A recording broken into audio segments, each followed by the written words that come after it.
What if I told you that the frogs, or more specifically the cane toads, are making the crocodiles have more babies? And yes, I know that does sound familiar. I know. I don't like them putting chemicals in the water that turn the friggin' frogs gay. Do you understand that? I know. I know how I sound right now, but that's not what I'm saying.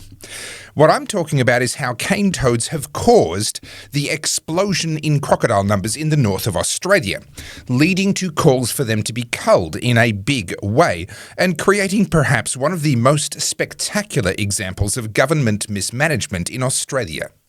It is a mistake that was made 90 years ago and is still causing trouble today. And it's not actually a hard problem to fix. Crocodiles can be shot, after all. But yet again, it's the government who are stopping us from doing that too. My name's Topher Field. This is the Topher Project, and yes, I'm completely for real. The cane toad decision from the 1930s is to blame for people being bitten in half by crocodiles today. Crocodile came up, bit my guts out, and bit me into pieces, and even my legs went that way, and even my head went that way. And that's really a metaphor for what happens every time the government helps us. Here at the Topher Project, I help busy people like you to keep up with the world as it changes around us, and maybe to crack a smile or two along the way. I am 100% viewer supported, so if you appreciate this sort of content, then please buy me a coffee via the button at topherfield.net and check out my books and DVDs and merch from goodpeoplebreakbadlaws.com. Okay, this story starts back in the 1930s. Sugarcane was a lucrative cash crop, and growers were getting tired of their hard work being eaten by the Frenchy beetle and the greyback beetle and a host of other little creepy crawlies. And the cane growers did what they'd been doing for decades already up to that point. They went to the government and said, "Hey, you need to do something about this." And of course the government is only too happy to do something. In fact, that's one of their favourite things to do, even if they have no idea what they're doing. I discuss this as one of the key perverse incentives of politics. In my book, Good People Break Bad Laws, I dedicated an entire chapter to this particular problem, Chapter 18, titled Perverse Incentives and the Do Something Reflex. Now, at that time in Queensland, they had a thing called the Bureau of Sugar Experiment Stations. This was a government department formed for the purpose of helping the sugarcane industry. And they have done some useful things which I would argue could and should have been done by the sugarcane industry itself. But nevertheless, the Bureau of Sugar Experiment Stations was responsible for things like bringing new varieties of sugarcane in from places like Papua New Guinea, and then figuring out which ones grew well in Queensland, and then cultivating them for mass distribution. Now that sounds like a job for private industry in my opinion, but even so it does sound like the department was being useful, in stark contrast to government departments today. And it was to this Bureau of Sugar Experiment Stations that cane growers turned once again, demanding that they do something about this beetle problem ruining their crops. And that demand to do something ended up on the desk of a man by the name of Reginald Montgomery, an entomologist for the Bureau of Sugar Experiment Stations. And boy did he do something. He introduced the cane toad to Australia. Now, it's easy to laugh in hindsight. We now know that it was a really bad idea because cane toads are toxic. They kill pets, they kill lots of native wildlife, more on that in a minute, and they don't actually eat the beetles that were harming the cane crops in the first place.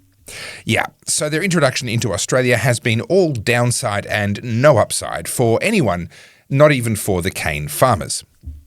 But the thing is, they didn't necessarily know that at the time. Reginald was just following the science, and all the experts agreed that this was the right path to take. And they had the evidence to prove it. You see, the cane toad originates from South America, but had just recently been imported into Hawaii to help them with their beetle problem. And at the time, it looked like it was working.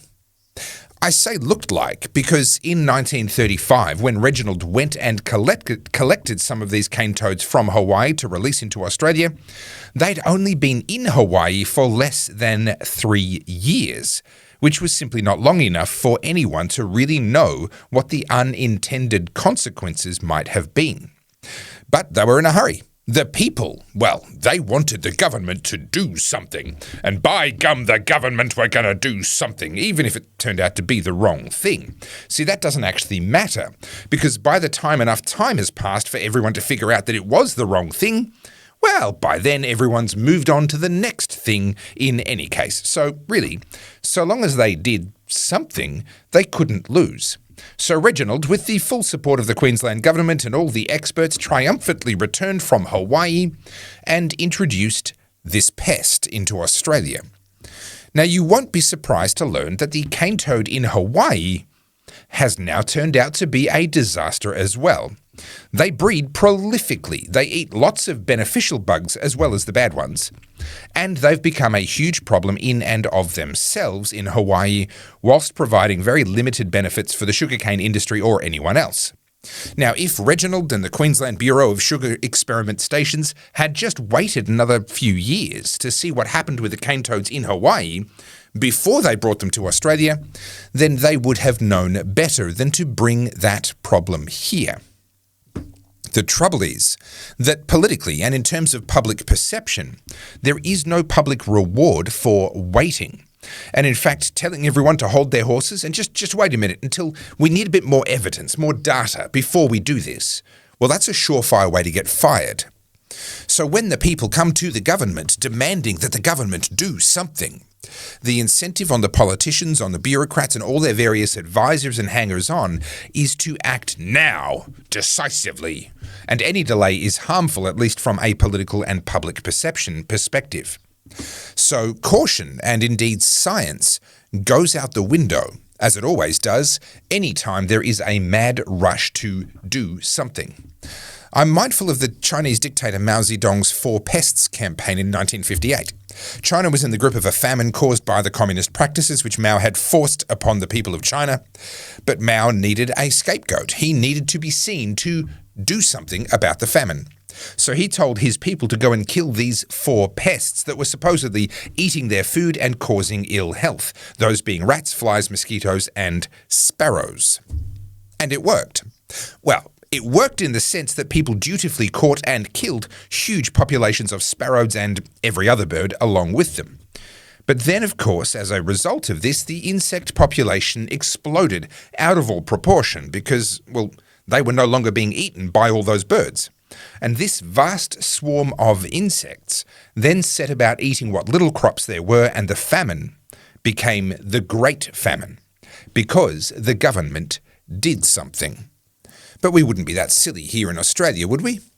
Well, I find it telling that in this vast 400-page historical piece published by the Queensland Department of Primary Industries, it's all about the Department of Queensland Primary Industries and its first 100 years of, quote, guiding Queensland agriculture, that they have a whole section on the sugar industry and on the Bureau of Sugar Experiment Stations, which goes on for pages.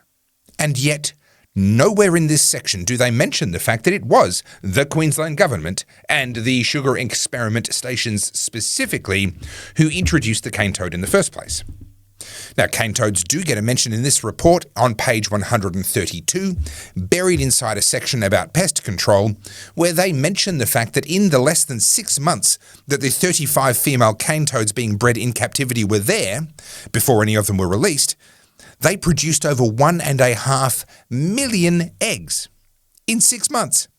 And then, knowing that, they released them into the wild anyway. But enough about the cane toad and the fact that the 9 scariest words in the English language truly are "I am from the government and I'm here to help." What's all this I'm saying about how cane toads are responsible for our crocodile infestation in the north? Well, cane toads breed prolifically, we know that. Seemingly they breed at a rate of about 1.5 million eggs per 35 females every 6 months, if their fertility in captivity was anything to go by. And cane toads spread. And everywhere they go in Australia, the goanna population is decimated by about 90%. Because from a goanna's perspective, a cane toad is fat, slow, and stupid little snack. The trouble is they're also toxic, and just having one in their mouths for as little as 10 seconds is enough to kill a goanna. So cane toads kill goanna. But how does that lead to an explosion in crocodile numbers such that in some places they are being spotted every 50 to 100 meters along riverbanks? Well, because goannas eat crocodiles. Not when their fully grown spicy handbags adorned with grinning teeth and filled with the kind of rage normally reserved for people stuck behind slow walkers. No, that would be a silly thing to do, and goannas are not silly. They eat the crocodiles when they are little eggs filled with yummy protein and nutritious yolk. They eat the crocodile eggs, and they used to do it in large enough numbers that it naturally kept the crocodile population under control. But then the Queensland government introduced these little meat sacks, which may not look appealing to you and I, but goanna think they are the best. And because these little meat sacks are not protected by an angry pair of cowboy boots with teeth, eating the toads instead of the eggs seems like a good idea. Or at least it seems that way until they die. This one obviously didn't die from a cane toad, or if it did, then it was a very clever cane toad who figured out how to drive a car, despite the obvious physical challenges that would involve. But never mind, it illustrates the point. Goanna eats toad, goanna ends up dead. And that's how we end up here, with an out-of-control croc population in Queensland that is literally a danger to the lives of the locals who live up that way, but which they're not allowed to cull because the government, the same government that created this croc population explosion in the first place, won't let them cull the numbers nearly enough to fix the problem and make themselves safe. So let's take stock of the situation. Crocodile populations today are dangerously out of control because goannas have been decimated because they eat cane toads, which were introduced hastily by the government, despite some pretty clear warnings that they were going to breed prolifically, because the people had a problem. And instead of figuring it out for themselves, they turned to the government and said, "You, do something." Yeah, that's how it started. And now the government is telling the locals whose lives are at risk from these crocodiles that they are not allowed to cull the crocodiles without the government's permission, because clearly the government knows what it's doing, right? Now, if you happen to be able to see parallels between this historical account from the last 90 years and, I don't know, maybe some things that have happened a little more recently, well, yeah. That's because those who do not learn from history are doomed to repeat it. But the trouble is that those who do learn from history, well, we're doomed to stand by helplessly watching on as the people who didn't learn from history repeat it. And that's where we are in Australia today. Do not ask the government for help, because they will help you, and you will regret it. Sooner or later, every single time, you will end up wishing you'd never asked for the government's help in the first place.